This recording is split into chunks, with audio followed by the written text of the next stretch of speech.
నమస్కారం అండి. ఈరోజు మనము bad smell or bad breath, నోటి దుర్వాసన గురించి మాట్లాడుకుందాము. ఈ నోట్లో నుంచి స్మెల్ ఎందుకు వస్తుంది, దానికి గల కారణాలు ఏంటి, దానికి నివారణ ఏంటి, రాకుండా ఎలాంటి జాగ్రత్తలు తీసుకోవాలా అనేది క్లియర్గా చూసుకుందాం. ఇప్పుడు ఈ నోటి దుర్వాసన అనేది బేసికల్గా పండ్ల మధ్యలో పిప్పి ఉండటం వల్ల కానీ, చిగుర్ల సమస్య ఉండటం వల్ల కానీ, దంతాల మధ్యలో ఆహారం ఇరుక్కోవటం వల్ల కానీ వచ్చేదానికి ప్రధానమైన కారణాలు. ఇది కాకుండా పంటి సంబంధించింది కాకుండా సమ్టైమ్స్ లోపల సైనస్ అగ్రివేట్ కావటము, లేదా ఇండైజెషన్ వలన వేరే లోపల స్టమక్లో గ్యాసెస్ లాంటివి ఫామ్ అయ్యి బయటికి రావటం వల్ల, వాటి వల్ల కూడా ఒక దుర్వాసన వస్తుండొచ్చు. అది కొంచెం రేర్గా ఉంటుంది. ఎక్కువ శాతం ఈ నోటి దుర్వాసన అనేది పండ్లు ఆర్ దంతాలు, చిగుర్ల వల్లనే వస్తుంది. సో దంతాల కంటే ఎక్కువ చిగుర్ల వల్ల వస్తుంది. సో దాన్ని చూద్దాం. ఈ చిగుర్ల వల్ల నోటి దుర్వాసన ఎందుకు వస్తుంది అనే దాని మీద మనం తెలుసుకుందాం, అవగాహన తెలుసుకుందాం. ఫస్ట్ ఈ చిగురు అనేది గమ్ అంటాం దాన్ని. గమ్ అనేది పంటిని పట్టి ఉంచుతుంది. అంటే పంటి చుట్టూ గమ్ ఇలా గట్టిగా అతుక్కొని ఉంటుంది. కొన్ని కండిషన్స్లో ఈ గమ్ము పంటిని సరిగా పట్టుకోదు. సో చిగురికి పంటికి మధ్యలో గ్యాప్ వస్తుంది. దీన్ని మా టెర్మినాలజీలో పెరియోడాంటల్ పాకెట్ అంటాము. కొందరికి పాకెట్ ఎక్కువ డెప్త్ ఉంటుంది, కొందరికి చాలా డీప్ వరకు వెళ్ళిపోయి ఉంటుంది. సో ఇక్కడ సమస్య స్టార్ట్ అవుతుంది. ఈ గమ్ ఇన్ఫెక్ట్ అయినప్పుడు, ఈ పెరియోడాంటల్ పాకెట్ ఫామ్ అయినప్పుడు, ఆ గ్యాప్లో, ఏది పంటికి చిగురికి మధ్య ఉన్న గ్యాప్లో ఆహార పదార్థాలు పోయి అందులో డిపాజిట్ అవుతాయి. సో ఆ పాకెట్లో ఉన్న ఫుడ్ పార్టికల్స్ మీ బ్రష్తో క్లీన్ కావు, మౌత్ వాష్తో క్లీన్ కావు, మీరు ఏమి చేసినా క్లీన్ కావు. అది పోదు, లోపలే ఉండిపోతుంది. అది లోపల between the gum and the tooth pack అయి ఉంటుంది. సో అక్కడున్న ఫుడ్ పార్టికల్ డిసింటిగ్రేట్ అయ్యి, అంటే కుళ్ళిపోయి స్మెల్ వస్తూనే ఉంటుంది.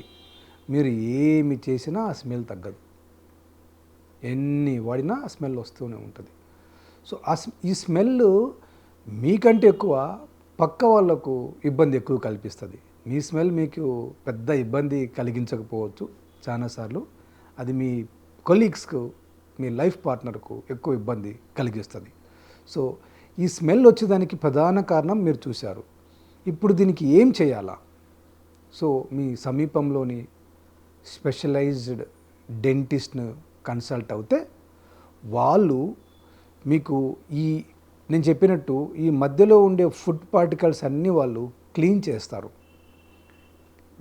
సపరేట్ ఇన్స్ట్రుమెంట్స్ ఉంటాయి. అల్ట్రాసోనిక్ స్కేలర్ అని ఉంటుంది, జింజైవల్ క్యూరేట్స్ అని ఉంటాయి. వాటిని పెట్టి, సో ఈ గ్యాప్ ఏదైతే ఉందో, చిగురికి పంటికి మధ్యలో ఉండే గ్యాప్లో ఉండే ఆహార పదార్థాలన్నీ తీసేస్తారు.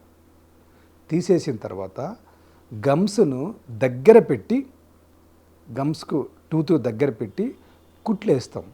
అప్పుడు ఏమవుతాయి? అతుక్కొని పోతాయి గమ్స్. మళ్ళీ ఒరిజినల్గా ఈ గమ్స్ అన్నీ మీకు ఎలా ఉన్నాయి ప్రీవియస్గా, ఆ విధంగా అతుక్కొని పోతాయి.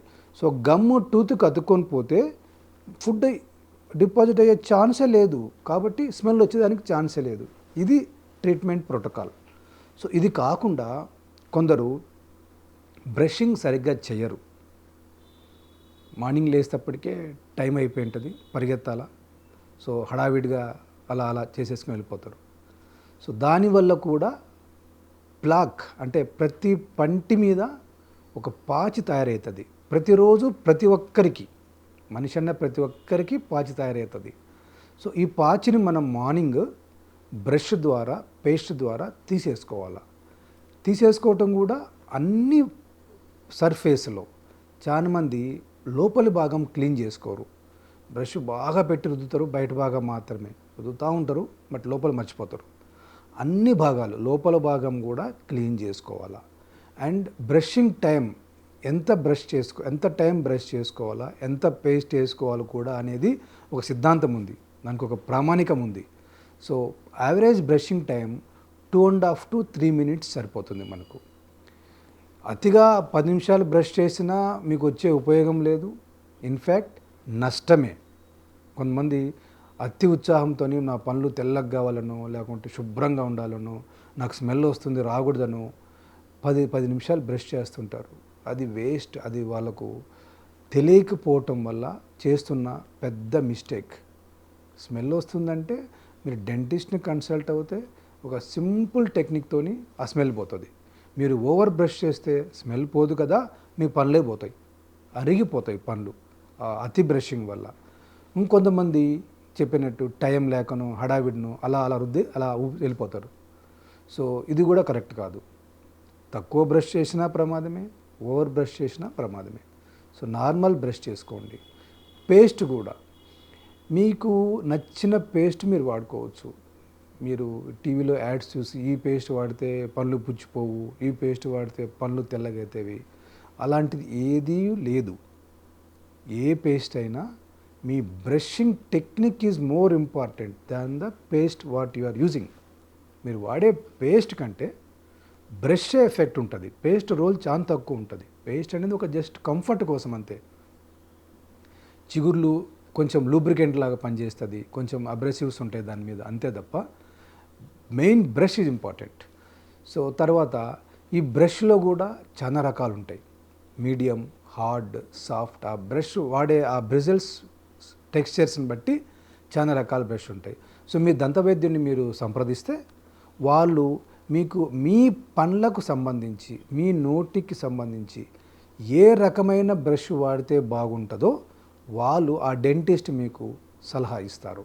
సో డెంటిస్ట్ సలహా మేరకు మీకు నచ్చిన ఆయన రికమెండ్ చేసిన బ్రష్ను వాడుకుంటే మీకు ఇలాంటి దుర్వాసన రాకుండా, ఇలాంటి బ్లీడింగ్ గమ్స్ రాకుండా, ఎలాంటి ఇబ్బంది లేకుండా మీరు చేసుకోవచ్చు. మరిన్ని వీడియోస్ కోసం ఛానల్ ని సబ్స్క్రైబ్ చేయండి. లేటెస్ట్ అప్డేట్స్ కోసం వాట్సాప్ ఛానల్ ని ఫాలో చేయండి. అండ్ లింక్ డిస్క్రిప్షన్ లో ఉంది.